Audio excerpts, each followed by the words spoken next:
fufu from scratch. You need 3 plantain.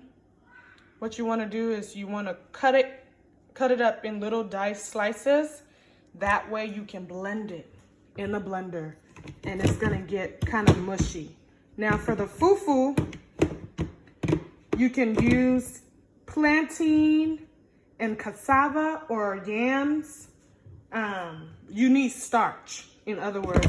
So I really didn't put water in this because you want it thick, because now you're gonna cook it on the stove. But this is just the plantain. After I blend it, I'm gonna do the same thing with the cassava. You find it in the store, it's called yucca roots.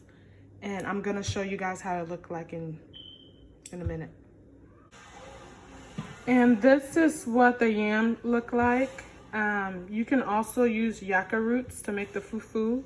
So I'm gonna blend it up like I did the plantain. And as you can see, there's no water in here. You definitely wanna have a very good sturdy blender if you're gonna do this in a blender, because usually it's mounted in like a mortar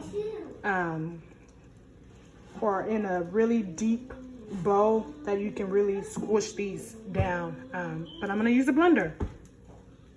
So for this video, for the fufu, I'm using plantain and yam. Like I said, you could use yucca roots. We call it cassava.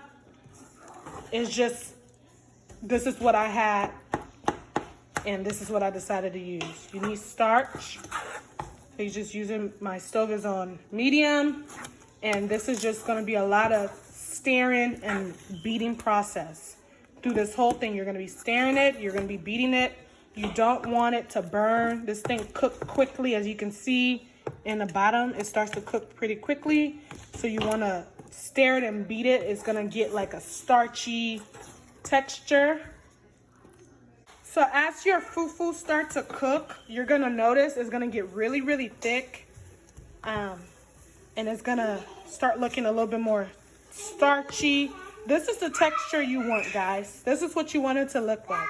So I'm gonna let that cook a little bit longer. I'm gonna lower, right now I'm gonna lower the heat on it. I'm gonna lower the heat. I'm gonna put it on really low.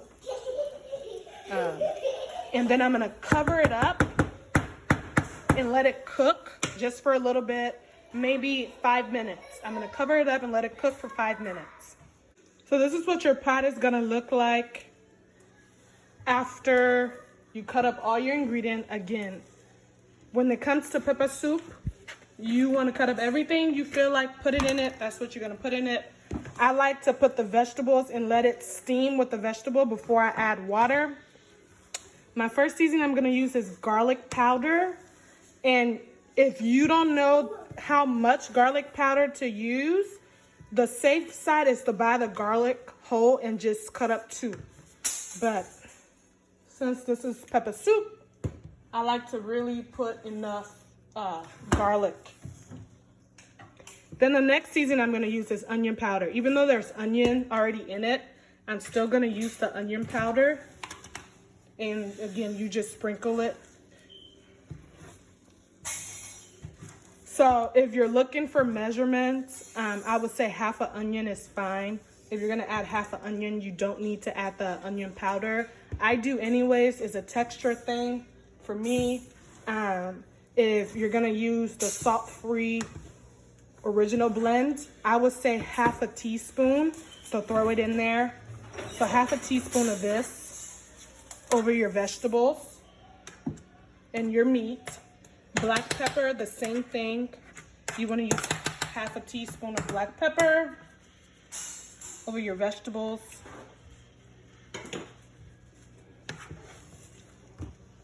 Then I'm going to add Epsom salt. Again, you want to go with half a teaspoon. Or if you're like me, I cook according to taste. So I taste my food as I'm cooking it. That lets me know how much I can add. If you have Maggie cube, I will go ahead and add water. So as you can see, I'm using a really big pack. I use about 1.5 of this to add water into this pot. But this is an extra large pot. So my rule of thumb is my ingredients, the water should be just about the same level as the ingredients you have in the pot. So if you can see my ingredients, some of my ingredients are still sticking out of the water. That's kind of like a good estimate depending on the size of the pot you're using. But then again, this is pepper soup. You want it to be soupy. You want it to have flavor. So if you put a lot of water, it allows you to adjust if the food is salty. Just to throw that out there. So if you're heavy with salt and you're not really sure on how to do your measurements, guess what? If you're super salty, you can add a little bit of water. So add according to taste. So I got the soup going. I'm gonna cover it up. This is usually gonna be in the pot and boil for about 30 minutes. So in 30 minutes, we'll check back with it. And in the meanwhile, the fufu we started is almost ready. It's just about ready. It actually ended up sitting in here for a good 10 minutes with the top over it. So it's been about 10 minutes. I'm going to let this sit a little bit longer, but without the top on it, just so it's like really, really cooked. Because as you can tell, some of my blender didn't do a good job. Some of the particles are still pretty hard. But that's okay. We'll just let it sit a little bit. So while that's cooking, if you like okra, this is the time to boil your okra. My husband is not African, so I just always try to, if I can, separate the ingredients. That way, if he doesn't like it, he don't have to bother with it. So I'm gonna let this cook for a little, just about another 5 to 10 minutes. My okra is boiling, my soup is on the stove, and it's just a waiting game now. So this is what it looks like. It's boiling. I'm gonna let it boil a little bit more. It's been about 25 minutes.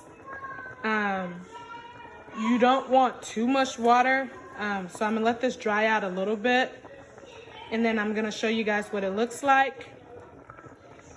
On the other hand, my fufu's ready. This is what it looks like after it's done and after I fixed it up a bit. So this fufu, the reason why it's this color is because I made it with plantain. Remember, plantain is kind of like a yellowish color, and the yams get kind of grayish. So that's why it's this color.